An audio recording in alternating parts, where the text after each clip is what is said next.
Chapter 17 of The People of Sparks. Word of the tomatoes hitting the side of the shed and being totally wasted spread around town, and most people believed that Dune was to blame.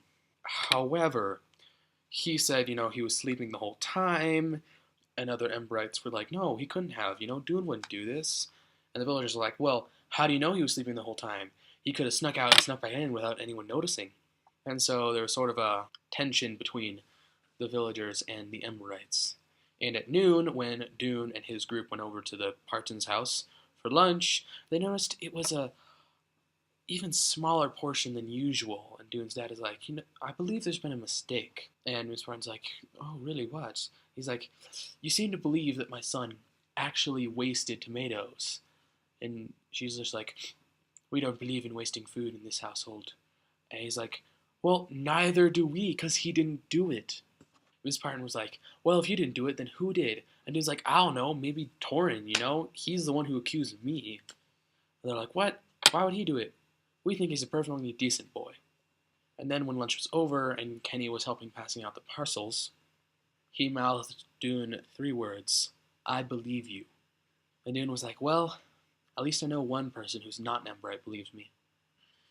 Tensions in the town were quickly rising. Nothing had been proved of who actually threw the tomatoes, but 3 words were found, written in what appeared to be mud, on the side of a house. They said, they must go, referring to the Emberites. Lena also was still not back, and so he was getting even more worried.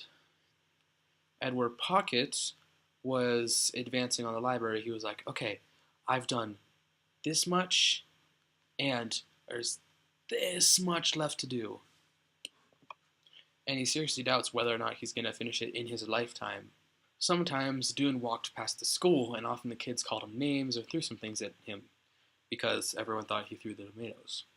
Kenny was like, well, where are you guys going to go? And Dune's like, well, I guess we'll go off and build our own village. And Kenny's like, well, where are you going to get food? And Dune's like, grow it, I guess. And he's like, but that's going to be really hard because it's going to be winter when you guys leave. And Dune's like, what's winter? And Dune learns about the seasons and how in winter it gets really cold, so cold that crops can't grow. And he also learns about rain, which is just like shocking to him. He's just like, holy crap. One morning, a week or so after the mud words were discovered, Dune runs into Tick Hassler, and he's like, what happened? And Tick's like, I think there's been an incident. Come outside. And everyone outside is standing, and on the walls of the Pioneer Hotel were written, go back to your cave several times with what appeared to be a burnt stick. And the few windows that hadn't been broken were broken. Then Tick and some others are like, you know what? We're not going to stand for this. We're going to do something about it. You'd like being called cave people and having to go back to your cave? And everyone's like, no! It's like, okay then. We're going to do something.